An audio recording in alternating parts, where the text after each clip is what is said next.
Quantile is the distribution of data into equal parts. आप जब अपने डेटा को इक्वल नंबर ऑफ पार्ट्स में डिवाइड करते हो तो उसको हम बोलते हैं क्वांटाइल। हाँ, जैसे मान लो मेरे पास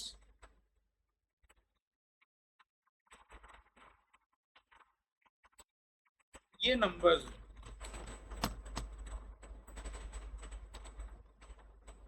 इन नंबर्स को मुझे 10 पार्ट में डिवाइड करना है, 10 पार्ट्स में कर सकते हैं क्या? इसी नंबर को मुझे 100 पार्ट्स में डिवाइड करना है, कर सकते हैं?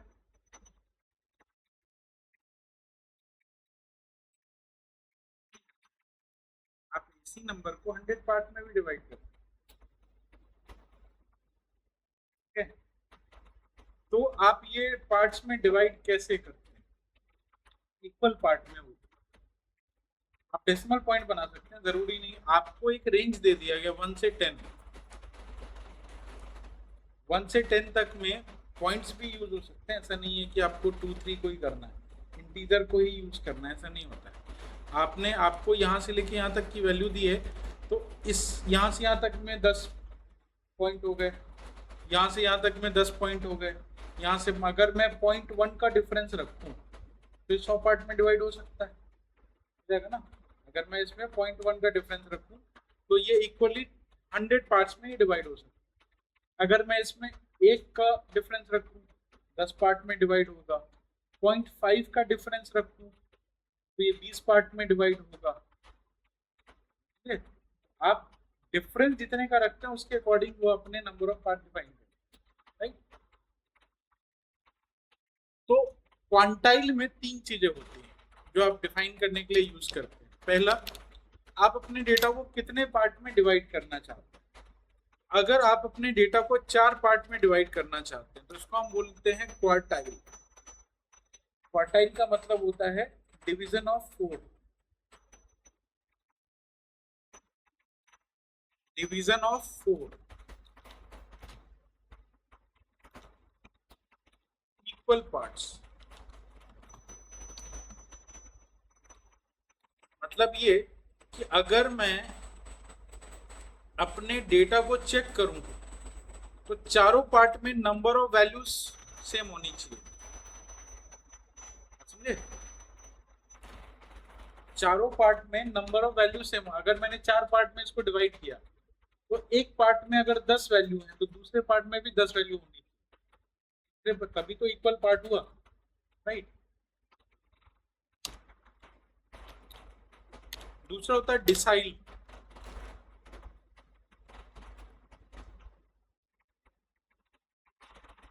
How many parts? 10 parts. Quantile के अंदर क्वार्टाइल, डिसाइल और इसी में यूज करते हैं आप परसेंटाइल।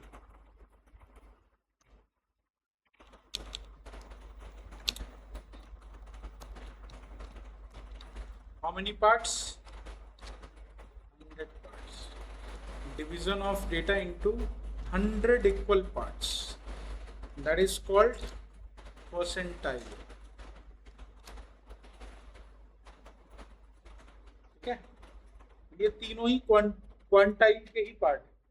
क्वांटाइल का मतलब simply equal division. How many type? तो जितने भी इक्वल पार्ट करने हैं उसके अकॉर्डिंग उसका क्वांटाइल टाइप चेंज होता है। ये 3 स्टैंडर्ड टाइप है, क्वांटाइल, डिसाइल और परसेंटाइल।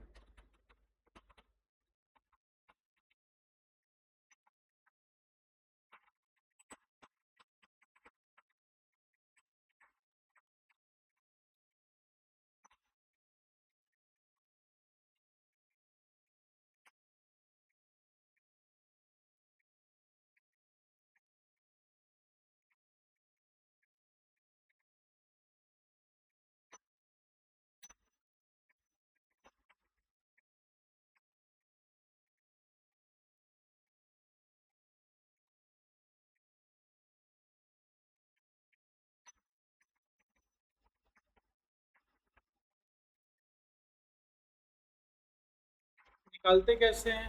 तो इसके लिए आपको फॉर्मूला दिया गया है,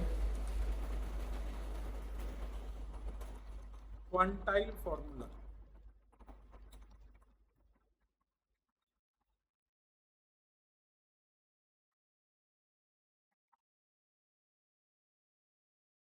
इससे आपको फर्स्ट क्वांटाइल निकालना है, तो आप निकालेंगे n+1 divided by 4। Second quantile निकालना है, जिसको हम मीडियन भी बोलते हैं, है ना। जैसे आपने मान लो अपने डेटा को 4 पार्ट में डिवाइड किया क्वार्टाइल में, तो उसका जो डिवीजन होता है वो ऐसा होता है कि जो सबसे लोएस्ट वैल्यू होती है वो 0th क्वांटाइल पे, ठीक है। फर्स्ट क्वांटाइल आपको मिलेगा 25%, जिसको आप बोलते हैं 25th। फिर आप बीच में आते हैं 50th क्वांटाइल। 50th क्वांटाइल क्या होता है आपका, ये मीडियन, है ना। मीडियन बीच में होता है ना, बिल्कुल, तो मतलब वो बीच का वो हो गया, सेकेंड क्वांटाइल भी बोल सकते हैं इसको। थर्ड क्वांटाइल होता है 75th, और फोर्थ क्वांटाइल होता है मैक्सिमम, है ना। तो मिनिमम तो मैक्सिमम बोले तो उसमें 3 आपको क्वांटाइल मिलेंगे। पहला मिलेगा 25 पे, फिर मिलेगा 50 पे, फिर मिलेगा 75, राइट। इसलिए 3 क्वांटाइल आप निकाल सकते हो। First quantile n+1 divided by 4, second quantile n+1 by 2, और थर्ड क्वांटाइल आपको मिलता है 3 × n+1 बाय 4, है ना। मतलब ये क्या है, ये एक तरह का क्वार्टर वैल्यू हो गया, 1/4 है, क्वार्टर हो गया। ये 1/2 हो गया, मतलब बीच में, और ये 3/4 हो गया। 3/4 का मतलब third part of all total 4, ये थर्ड फोर्थ। तो इस तरीके से आप अपना फॉर्मूला लगा करके आप अपने उस पर्टिकुलर पोजीशन को डिफाइन करते हैं। पोजीशन डिफाइन करता है, ये नहीं बताता कि ये वैल्यू है, ये वैल्यू नहीं है, ये पोजीशन है कि कौन सी पोजीशन पे आपको वो क्वांटाइल मिल जाएगा, है ना। अगर मैं इसका क्वांटाइल देखूं, इसका क्वांटाइल कहाँ मिलेगा मुझे, मीडियन कहाँ मिलेगा, 5 और 6 के बीच में, मतलब n+1/2। n+1 कितना हुआ, बाई 2 कितना हुआ, ठीक है। तो 5.5 मतलब पोजीशन है इसका, 5.5 इसका पोजीशन बता रहा है कि इस पोजीशन पे आपको मिल जाएगा आपका मीडियन, ठीक है। फर्स्ट क्वांटाइल कहाँ मिलेगा, 2 और 3 के बीच में। फॉर्मूला क्या था, n+1/4, n+1 11 डिवाइडेड बाय 4, कहाँ पे आया,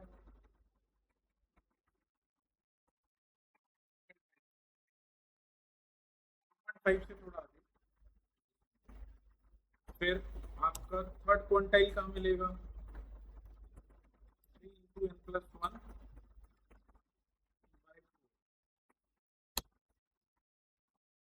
फिर 10+1 11, 11 × 3 30, 30 डिवाइडेड बाय 4, 30 डिवाइडेड बाय 4 कहाँ पे, 7 के आसपास, 7.7 और 8 के बीच, 7 और 8 के बीच में आपको मिल जाएगा थर्ड क्वांटाइल। ये 3 अलग अलग तरह के आपके वो first quantile, second quantile, third quantile आप निकाल सकते हैं। इससे आप अपना डेटा डिस्ट्रीब्यूशन चेक कर सकते हैं, ठीक है। कि उस क्वांटाइल में कितनी वैल्यूज है, उस क्वांटाइल में कितनी, अभी तो प्रॉपर डिस्ट्रीब्यूशन है आपका, अब उसमें कितनी वैल्यूज होंगी ये चेक कर सकते हैं, और उसी से आपको आउटलायर भी डिफाइन करके मिल जाएगा। देख सकते हैं कौन सी क्वांटाइल में कितने, आउटलायर हटाने के लिए क्वांटाइल का यूज होता है, आउटलायर देखने के लिए नहीं, आप आउटलायर्स को हटाने के लिए यूज करते हैं क्वांटाइल, हाँ।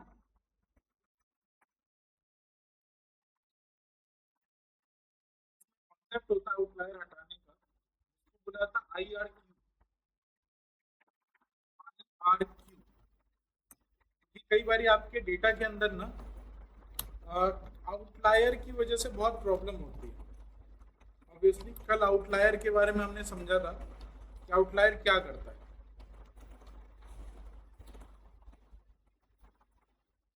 उसको बोलते हैं इंटर क्वांटाइल रेंज, आप अपने क्वांटाइल का एक रेंज बनाते हैं। अगर आपका डेटा उस रेंज के अंदर आ रहा है तो वो ठीक है, उसका डिस्ट्रीब्यूशन सही है। अगर वो उस पर्टिकुलर रेंज से बाहर जा रहा है, उस क्वांटाइल रेंज से बाहर जा रहा है, मतलब वो एक आउटलायर है। ठीक है, तो इंटर क्वांटाइल रेंज, IRQ जो होता है वो आपके क्वांटाइल का एक रेंज डिफाइन करने के लिए, उस रेंज के अंदर में अगर आपका डेटा है वो सही डिस्ट्रीब्यूशन में है, और अगर उस रेंज से बाहर चला गया आपका डेटा तो वो एक आउटलायर की तरह ट्रीट होता है। ठीक है, और उस रेंज से आप डेटा बाहर कर सकते हैं, मतलब आउटलायर को हटा सकते हैं। आउटलायर हटाने के लिए आउटलायर डिटेक्शन के लिए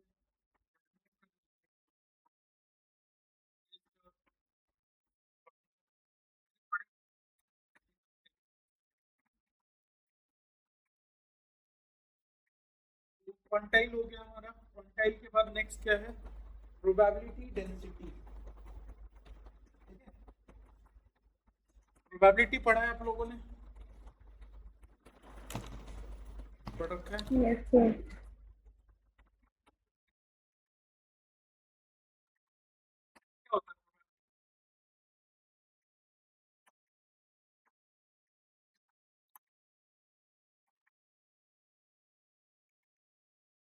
क्या होता है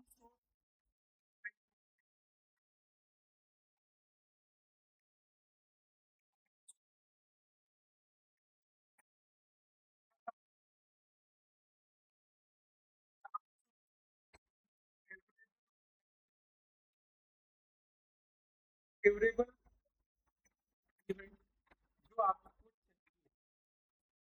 प्रोबेबिलिटी उसके आने के चांसेस, हाँ, फेवरेबल फेवरेबल नहीं है उसकी प्रोबेबिलिटी हम नहीं माइनस कर, फेवरेबल इवेंट है जो हमें चाहिए उसका प्रोबेबिलिटी, और उसकी प्रोबेबिलिटी अगर आपको गेट करनी है, चांसेस ऑफ गेटिंग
आउटकम है, उसमें से आपका फेवरेबल आउटकम क्या है?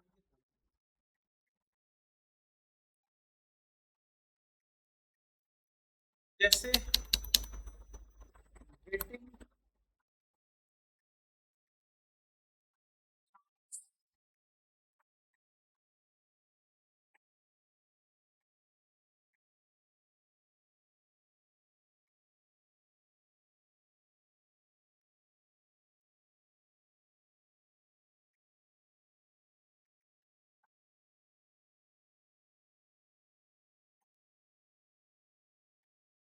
प्रोबेबिलिटी ऑफ हेड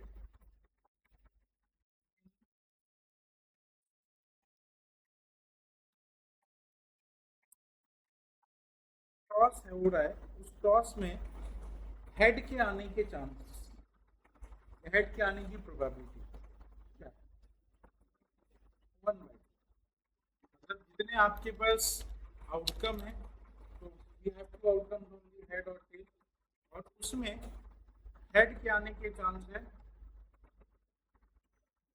हेड एक ही बार आ सकता है, टोटल आउटकम दो है। एक बार जब आप करेंगे, टॉस करेंगे, तो टॉस करने में आप हेड को एक बार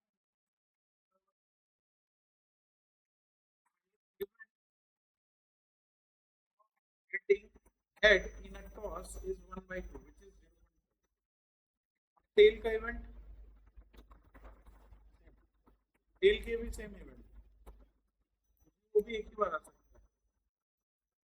आपके पास जो getting probability of getting head और प्रोबेबिलिटी ऑफ गेटिंग टेल, दोनों केसेस में आपका हाफ हाफ आने की प्रोबेबिलिटी, ठीक है, मतलब चांसेस 50-50% होते हैं, या तो हेड भी आ सकता है, टेल भी आ सकता है।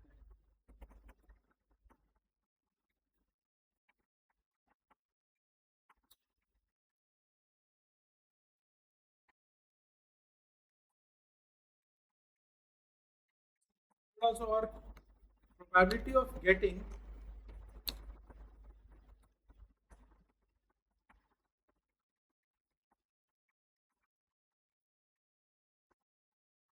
हेड्स इन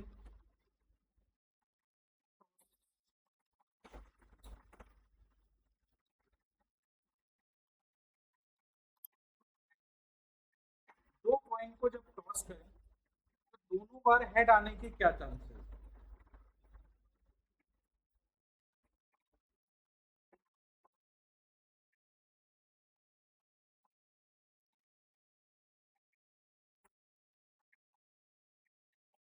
दो कॉइन में दोनों बार हेड आने,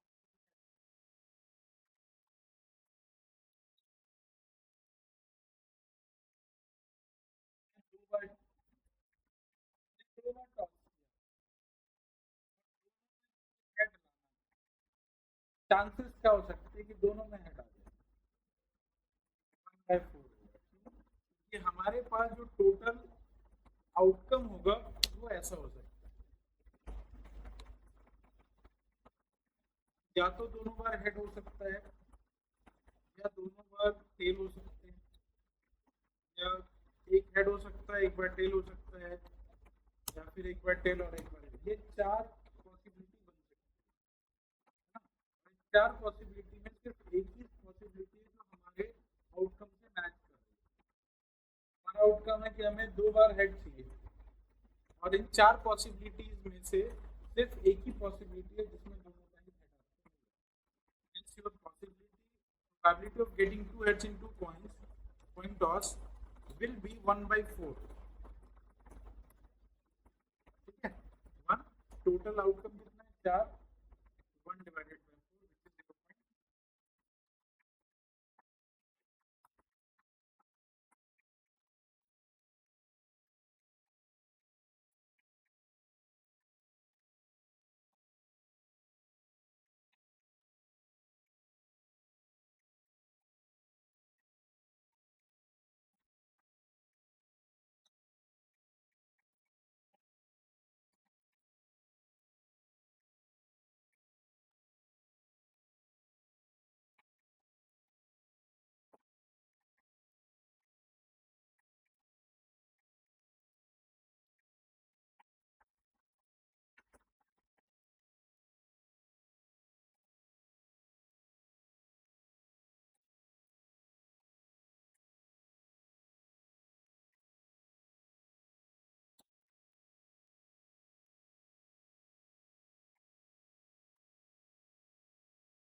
होता है कंडीशनल प्रोबेबिलिटी। ठीक है, कंडीशनल प्रोबेबिलिटी क्या होती है?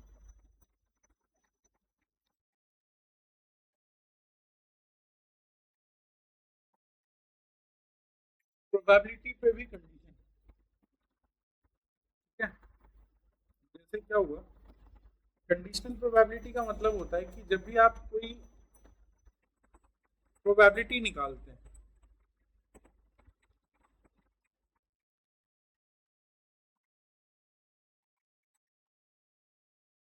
प्रोबेबिलिटी लाइक्लीहुड की बेस पे काम करती है। लाइक्लीहुड का मतलब होता है कि अगर एक किसी चीज की प्रोबेबिलिटी देखनी है और उसको किसी दूसरे इवेंट के अकॉर्डिंग चेक करना हो, तो उसके लिए हम कंडीशनल प्रोबेबिलिटी का यूज करते हैं। जैसे ये है probability, the likelihood of an event or outcome occurring based on the occurrence of previous event or outcome, है ना? पिछले इवेंट के बेसिस पे अगले का प्रोबेबिलिटी चेक कर। जैसे मान लो मैंने कोई टॉस किया, है ना? अब टॉस में मैंने एक ही कॉइन को यूज किया 10 बार टॉस करने के लिए, right? तो 10 बार टॉस किया तो 10 बार टॉस करने पे मुझे 8 टाइम्स हेड मिला और 2 टाइम्स टेल मिला। मैंने अपने कॉइन को 10 बार टॉस किया, उसमें 8 टाइम हेड मिला और 2 टाइम टेल मिला। अब मैं 11वें नंबर पे जब 11th टॉस करूंगा तो उस टाइम पे मेरे पास कॉइन के हेड आने की प्रोबेबिलिटी क्या होगी?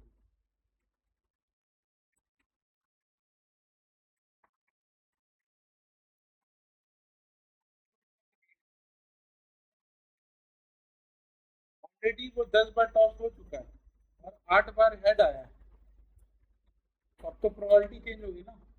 अब मैं उसको इंडिविजुअल इवेंट पे काउंट नहीं कर रहा हूँ, मैं कंडीशनल इवेंट पे चला गया। कंडीशनल इवेंट मतलब उसको मुझे प्रीवियस टॉस से कंपेयर करना है, समझे?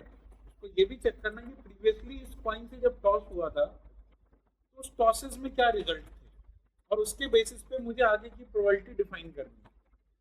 तो जब मैं 11th टॉस करूंगा, 11th टॉस में हेड आने की क्या प्रोबेबिलिटी होगी?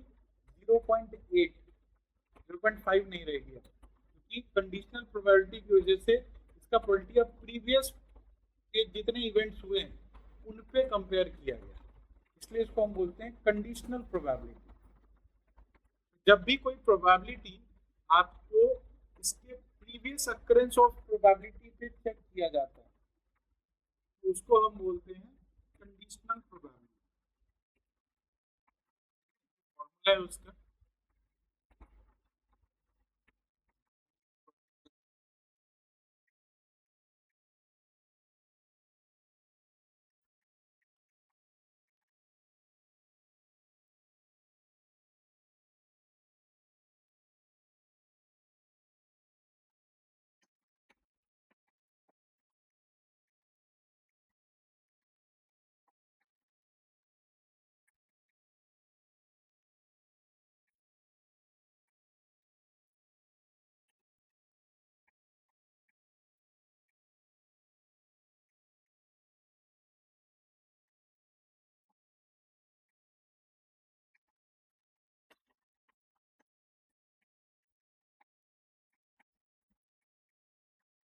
एक और एग्जांपल लेते हैं, कार्ड्स खेलते हैं आप लोग। कार्ड्स में मान लो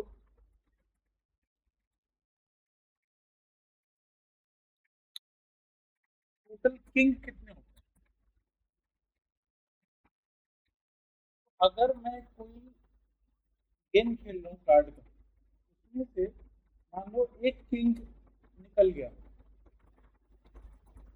ठीक है? तो अब किंग के आने की क्या प्रोबेबिलिटी है?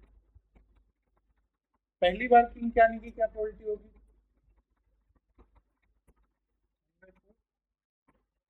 टोटल कार्ड है ना, 4/54, उसमें कार्ड हैं और 4 किंग है आपके पास, तो उसकी किंग के आने की प्रोबेबिलिटी होगी 4/54। और एक किंग और निकल गया, मतलब एक किंग निकल गया उसमें से, तो बचे कितने किंग? 3। अब किंग आने की क्या प्रोबेबिलिटी है? 3/50। कंडीशनल प्रोबेबिलिटी होगी क्योंकि एक ऑलरेडी प्रीवियस इवेंट हो चुका है, तो वो तो प्रोबेबिलिटी खत्म होगी ना। अब प्रोबेबिलिटी अब आगे की है, ठीक है, वो भी किंग निकल गया, तो अब किंग आने की प्रोबेबिलिटी 2/54 हो गई भाई। तो ये जो होता है इसको कंडीशनल प्रोबेबिलिटी बोलते हैं, जो प्रीवियस प्रोबेबिलिटी पे डिपेंड करता है, वो इसकी इंडिविजुअल प्रोबेबिलिटी नहीं है। अब वो प्रीवियस प्रोबेबिलिटी जो होगी उसके ऊपर डिपेंड होगा कि आगे की क्या प्रोबेबिलिटी, ठीक है, समझे? चलिए ठीक है, प्रोबेबिलिटी हो गया। अब आते हैं प्रोबेबिलिटी डिस्ट्रीब्यूशन पे।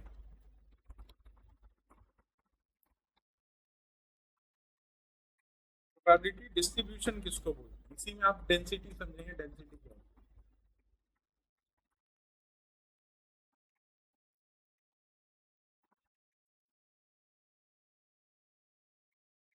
प्रोबेबिलिटी डिस्ट्रीब्यूशन तो एक होता है प्रोबेबिलिटी, एक होती है प्रोबेबिलिटी डिस्ट्रीब्यूशन। डिस्ट्रीब्यूशन मतलब कि हमारे पास बहुत सारा डेटा है और बहुत सारे डेटा के बहुत सारे आउटकम्स हैं, है ना, मुझे उन सभी आउटकम का डिस्ट्रीब्यूशन चाहिए, प्रोबेबिलिटी को डिस्ट्रीब्यूट करना, so that we can arrange them, हम उसको एक अरेंज कर सके एक प्रॉपर सीक्वेंस, राइट। तो हर एक वैल्यू की क्या क्या प्रोबेबिलिटी हो सकती है, राइट। जैसे मैंने अभी जो हेड और टेल का एग्जांपल दिया था आपको, उस हेड और टेल में अभी आपके पास एक या दो इवेंट थे ज्यादा से ज्यादा, अगर आपके पास 50 इवेंट हो तो क्या होगा? अगर आपके पास 50 इवेंट मतलब 50 कॉइन को टॉस करना, फिर क्या होगा? कितने कॉम्बिनेशन बनेंगे? अगर 50 कॉइन को टॉस करना है तो कितने कॉम्बिनेशन बन सकते हैं?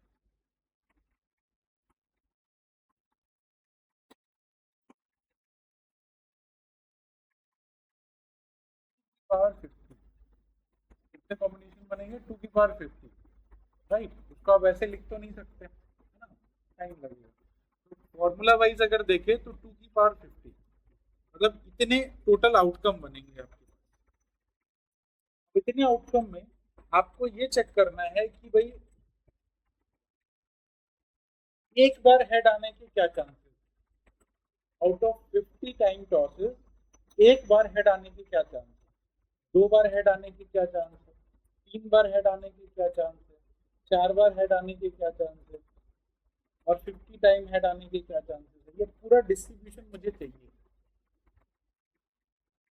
इतने बड़े डेटा में आपको अगर डिस्ट्रीब्यूशन निकालना होगा तो बहुत टाइम लगेगा, राइट।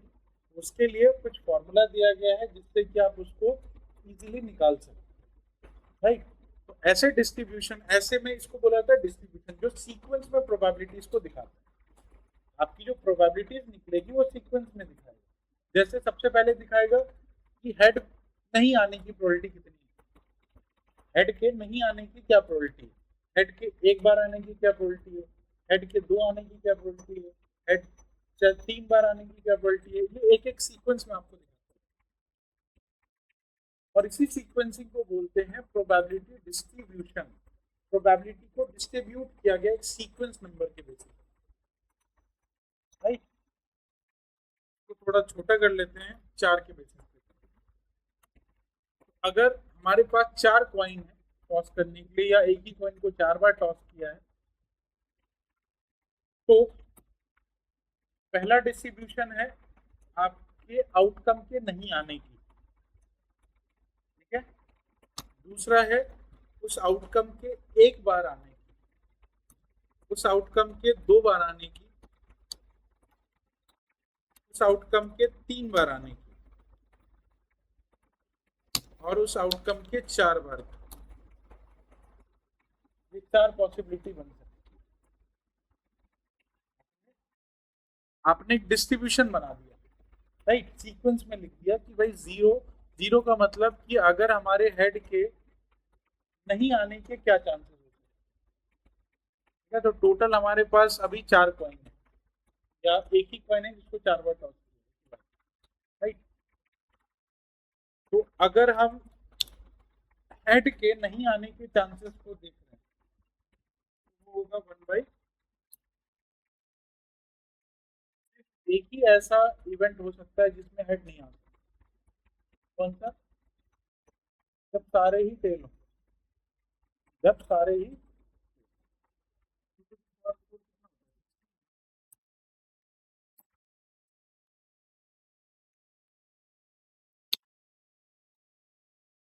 2 बार हेड आने के चांसेस,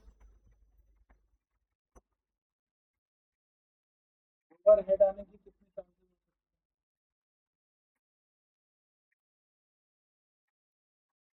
एक इसको भी ऐड कर लो फिलहाल, 1/16, ये दोनों सेम है। सारे हेड आने के चांसेस और नहीं आने के चांसेस दोनों 1/16, 1/16, बाकी बचे 3। क्या होगा? 16 में से 2 निकल गया, 14 में ये सारे डिस्ट्रीब्यूट होंगे।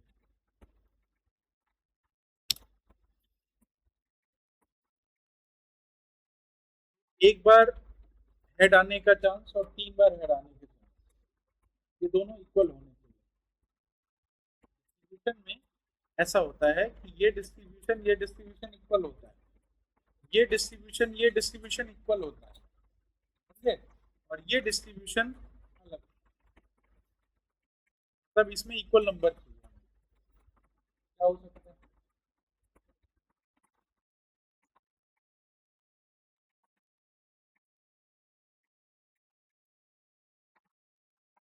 ये सबसे बड़ा नंबर होगा।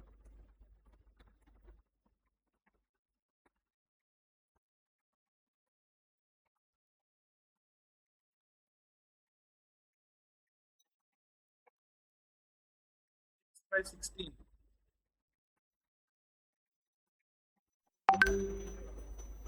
नीचे वाला ये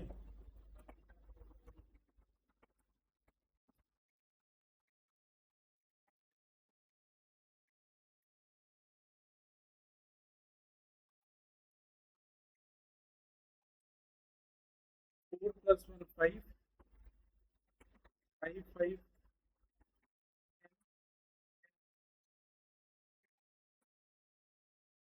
बेसिकली ये आपका डिस्ट्रीब्यूशन है आपके हेड आने की या टेल आने की। इसमें बेसिकली डिस्ट्रीब्यूशन में हमेशा ऐसा ही होता है, जब आइडल केस आप यूज करते हैं, आइडल केस में आपके पास जो सबसे लोअर जो और जो सबसे हाईयर प्रोबेबिलिटी होती है, वो प्रोबेबिलिटीज हमेशा सबसे कम मिलेगी। किसी भी चीज के सबसे ज्यादा बार आने के चांसेस और सबसे कम बार आने के चांसेस दोनों इक्वल होते हैं, सबसे कम होते हैं, राइट, जैसे ये दोनों, ठीक है। उसके बाद आप बढ़ेंगे आगे तो प्रोबेबिलिटी थोड़ी सी हाई होगी, उसके बाद जो सबसे मिड में है उसकी प्रोबेबिलिटी सबसे ज्यादा हाईयर होती है, राइट। तो ये डिस्ट्रीब्यूशन बेसिकली को बोला जाता है प्रोबेबिलिटी डिस्ट्रीब्यूशन। तो नंबर ऑफ जो आपके पास कॉइन टॉस का इवेंट होता है वो आप इस तरह से डिसाइड करके उसको डिस्ट्रीब्यूट करें, या कोई भी ऐसी चीज, जरूरी नहीं कि सिर्फ कॉइन टॉस की बात करें, कोई भी ऐसा डेटा जिसकी प्रोबेबिलिटी आपको निकालनी है ना, उसको आप इसी सीक्वेंस में डिस्ट्रीब्यूट करते हैं। के डिस्ट्रीब्यूशन को प्रोबेबिलिटी डिस्ट्रीब्यूशन बोला है। अब इसमें ऐसा भी हो सकता है कि नंबर ऑफ आउटकम चेंज हो जाए, जैसे अभी हम नंबर ऑफ आउटकम यूज कर रहे हैं 2, हेड और टेल की बात कर रहे हैं बस, है ना। तो मतलब यहाँ पे नंबर ऑफ आउटकम 2 है हमारे पास, नंबर ऑफ आउटकम 3 हो जाएंगे तो डिस्ट्रीब्यूशन अलग हो जाएगा, नंबर ऑफ आउटकम 4 हो जाएंगे तो डिस्ट्रीब्यूशन अलग हो जाएगा, ठीक है। तो इस हिसाब से प्रोबेबिलिटी डिस्ट्रीब्यूशन को 2 पार्ट में डिवाइड किया गया है। प्रोबेबिलिटी डिस्ट्रीब्यूशन 2 तरह के होते हैं, एक होता है डिस्क्रीट प्रोबेबिलिटी डिस्ट्रीब्यूशन,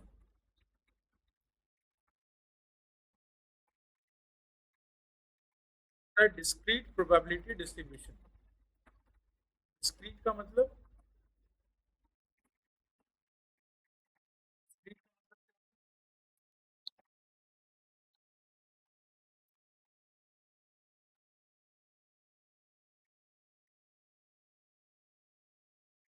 डिस्क्रीट का मतलब होता है अलग अलग।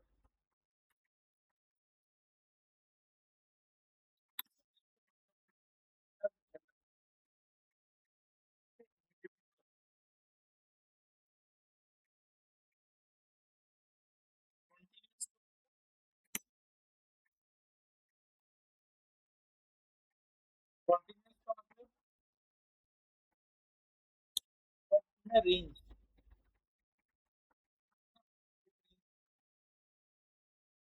ये दोनों जो हैं ये दोनों अलग अलग तरह की प्रोबेबिलिटी डिस्ट्रीब्यूशन है आपके आउटकम के बेस पे। जैसे अगर आपका आउटकम हेड और टेल है, अगर आपका आउटकम कोई कॉइन टॉस का रिजल्ट है, हेड और टेल होगा, तो हेड और टेल कॉन्टिन्यूस वैल्यू है या डिस्क्रीट वैल्यू है?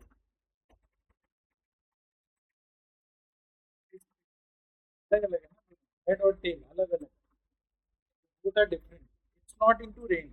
कॉन्टिन्यूस का मतलब सिंपल समझो एक नंबर, कॉन्टिन्यूस का मतलब एक नंबर जो कि एक रेंज में चलती है, उसको हम कॉन्टिन्यूस बोलते हैं। जैसे ये एक नंबर है जो कि एक रेंज में चल रही है,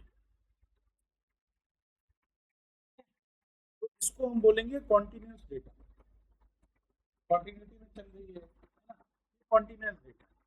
और जो वैल्यू अलग अलग है, डिस्क्रीट है, डिस्क्रीट मतलब डिफरेंट डिफरेंट, किसी रेंज में नहीं है, तो आप किसी लेबल को बोल सकते हो वो डिस्क्रीट हो सकता है। लेबल जो होता है जैसे हेड और टेल लेबल है ना, लेबल डिस्क्रीट होता है हमेशा।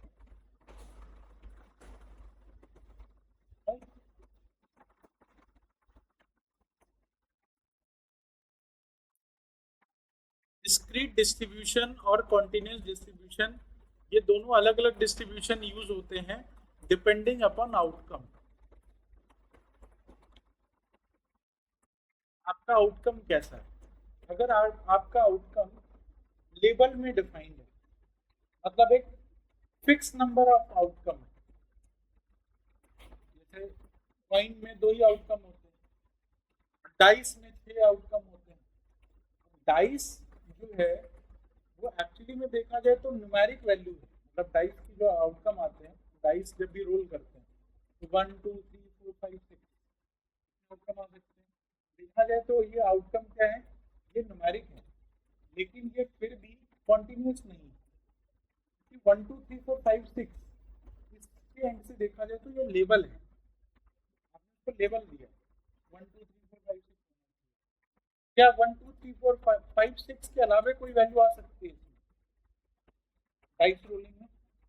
नहीं आ सकती, यही तो फिक्स रहेंगे ना 1 2 3 4 5 6। क्या इससे ऊपर या इस रेंज के बीच में कोई नंबर 5.5 आ सकता है?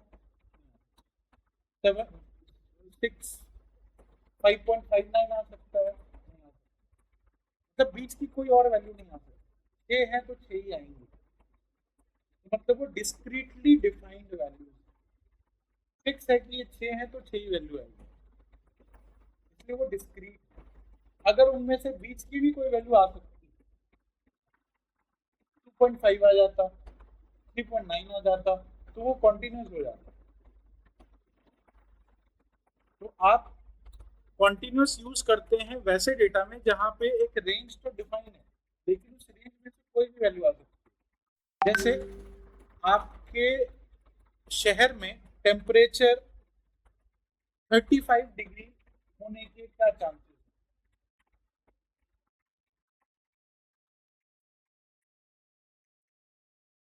35 डिग्री टेम्परेचर होने के क्या चांसेस है? 35 डिग्री यहाँ पे फिक्स नहीं है, भाई 35 ही होगा, हाँ 35.1 भी हो सकता है, 35.2 भी हो सकता है, फिक्स तो नहीं है। आप 20 से लेकर के 50 का ही आप रेंज रखेंगे और उसमें 20 21 22 23 24 25 और 50 तक आप उसके बीच का भी कोई वैल्यू यूज कर सकते हैं। इसमें एक रेंज डिफाइन होती है, बट उस रेंज के अंदर कोई भी वैल्यू यूज की जा सकती है, उसको हम बोलते हैं कॉन्टिन्यूअस।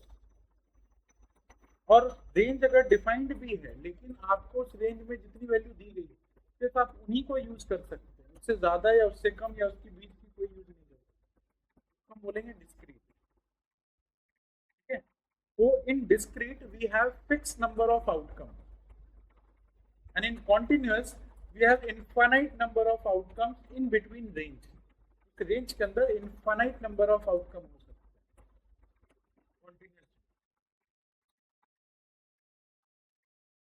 के अंदर, आप इनफाइनाइट नंबर ऑफ आउटकम आपको मिल सकते हैं एक रेंज के अंदर। एक रेंज डिफाइंड है, बट नंबर ऑफ आउटकम उसमें कितने भी हो सकते हैं, इनफाइनाइट हो सकते हैं, राइट। तो ये दोनों जो डिफाइन की गई है वो उसके बेसिस पे की गई है कि आपका आउटकम कैसा है, फिक्स है या इनफाइनाइट है। क्लियर। डिस्क्रीट, डिस्क्रीट में भी अगर आपके नंबर ऑफ आउटकम दो हैं तो दो ही आउटकम आपको मिल सकते हैं, है ना। नंबर ऑफ ट्रायल्स कितने भी हो सकते हैं, लेकिन आउटकम दो ही मिलेगा। ठीक है, नंबर ऑफ ट्रायल कितने, जैसे कॉइन को आप 10 बार टॉस कर दो, आउटकम तो दो ही मिलना है ना। आप नंबर ऑफ ट्रायल्स कितने भी ले सकते हैं, बट अगर आपके नंबर ऑफ आउटकम दो हैं तो आपकी प्रोबेबिलिटी डिस्ट्रीब्यूशन यूज होती है, इसको हम बोलते हैं बाइनोमियल। प्रोबेबिलिटी डिस्ट्रीब्यूशन को हम बोलते हैं बाइनोमियल डिस्ट्रीब्यूशन। बाइनोमियल मतलब 2, when your outcome is 2, when your distribution type is binomial distribution।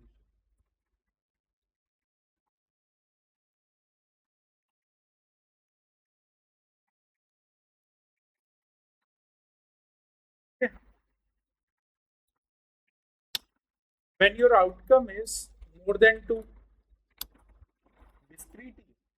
लेकिन अगर आपका आउटकम 2 से ज्यादा है तो आपका डिस्ट्रीब्यूशन टाइप होगा मल्टीनोमियल। मल्टीनोमियल का मतलब मोर देन 2 आउटकम। जैसे डाइस, डाइस रोलिंग जो है वो एक मल्टीनोमियल प्रोबेबिलिटी में आता है।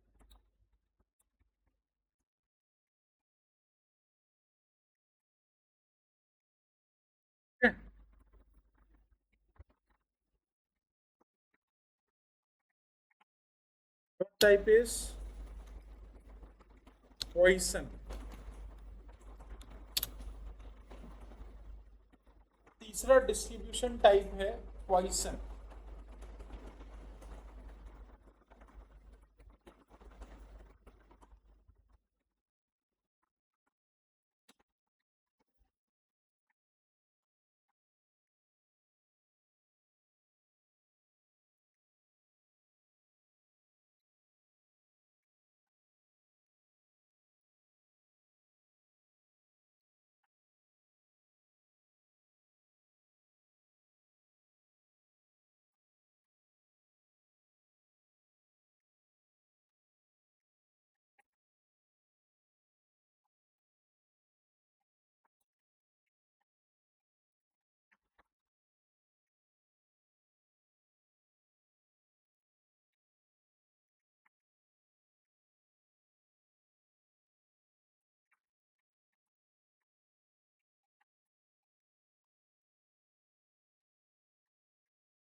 पॉइसन क्या होता है? पॉइसन डिस्ट्रीब्यूशन का मतलब होता है ऐसा डिस्ट्रीब्यूशन, मतलब ऐसा प्रोबेबिलिटी जो किसी टाइम या स्पेस पे डिपेंड करता है।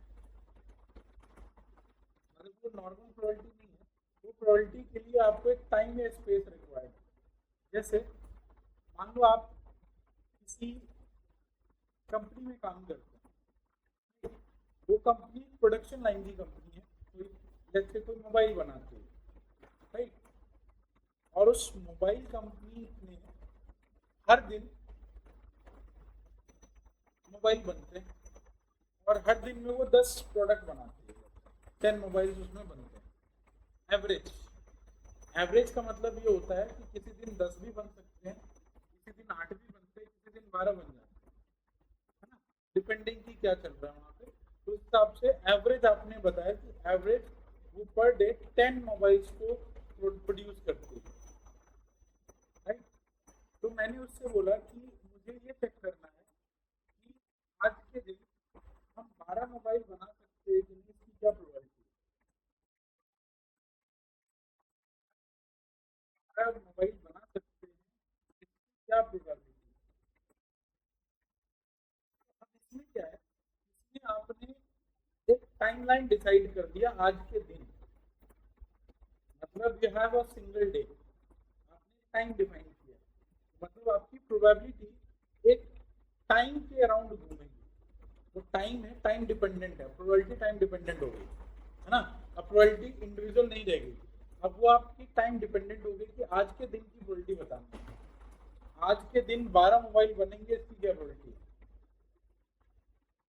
तो वहाँ पे हमने उसको टाइम डिपेंडेंट, जब टाइम डिपेंडेंट प्रोबेबिलिटी निकाली जाती है उसके लिए हम यूज करते हैं पॉइसन डिस्ट्रीब्यूशन।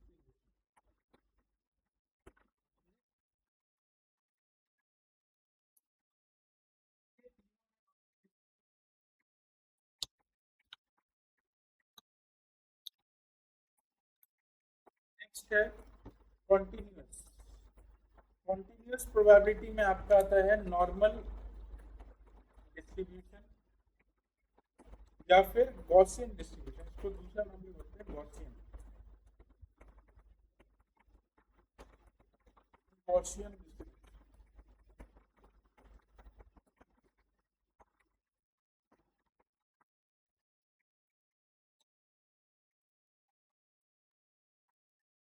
कॉन्टिन्यूस प्रोबेबिलिटी होता है वो हमेशा न्यूमेरिक डेटा के लिए,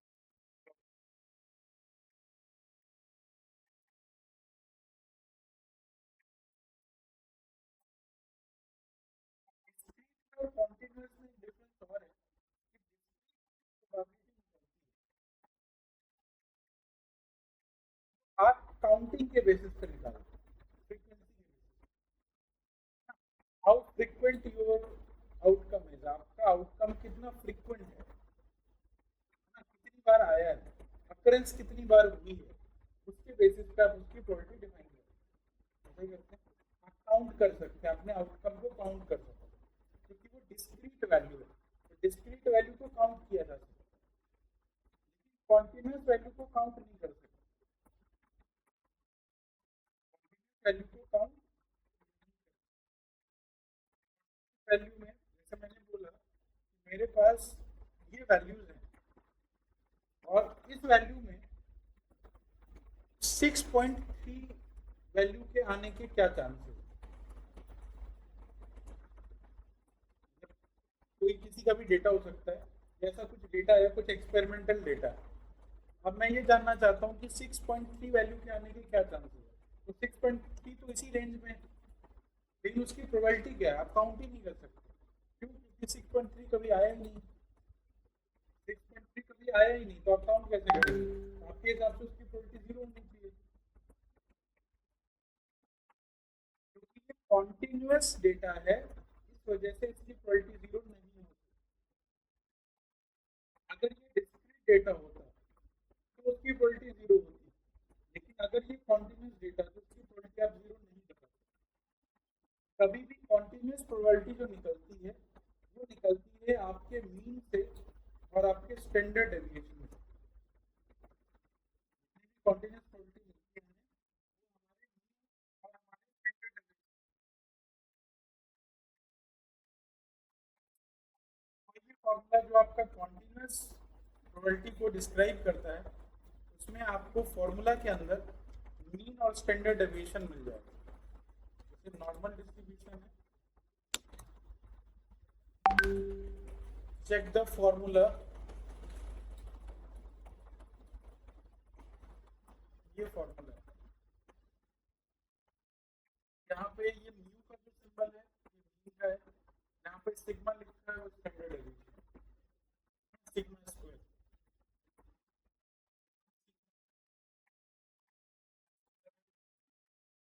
फॉर्मूला है ये मीन के बेसिस।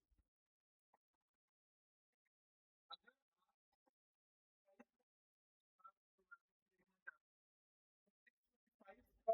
प्रोबेबिलिटी वो अराउंड 0.3 के आसपास होगा।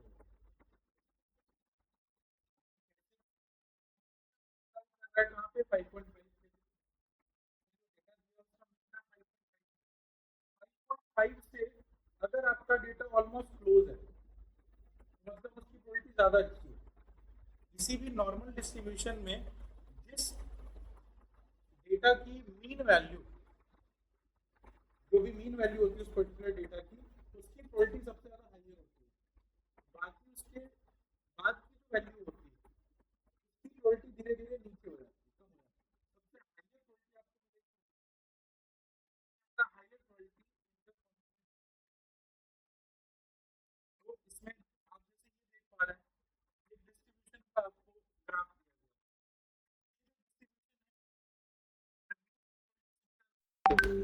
हर केस में आप कोई भी केस उठा के देख लो जो मीन होगी उस मीन की क्वालिटी सबसे ज्यादा हाई होगी डिपेंडिंग आपका डेटा किस तरह से डिस्ट्रीब्यूटेड है लेकिन जो भी मीन होगा उसका मीन सबसे ज्यादा हाइयर क्वालिटी बाद आपकी क्वालिटी धीरे धीरे कम होने लगती है और मीन के आसपास का भी जो डेटा होता है वो भी ऑलमोस्ट उसके आसपास की क्वालिटी होल्ड करता है। मीन से जितना दूर जाओगे क्वालिटी उतनी कम होती जाएगी। तो अगर आपका 6.5 का मैंने प्रोबेबिलिटी बताया तो 6.5 की प्रोबेबिलिटी ऑलमोस्ट यहाँ लाई करेगी।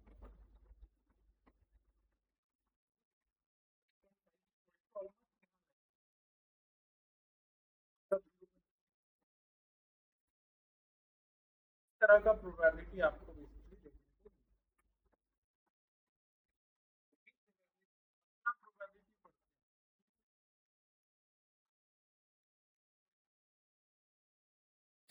को जो भी पढ़ा है प्रोबेबिलिटी में वो सब कुछ अब जो प्रोबेबिलिटी है अब कॉन्टिन्यूस बेसिस प्रॉफिट में इनको प्रोबेबिलिटी चेक करने के लिए यूज किया है। सेल्स और प्रॉफिट डिस्क्रीट तो होते नहीं, सेल्स और प्रॉफिट तो कॉन्टिन्यूस होता है। कॉन्टिन्यूस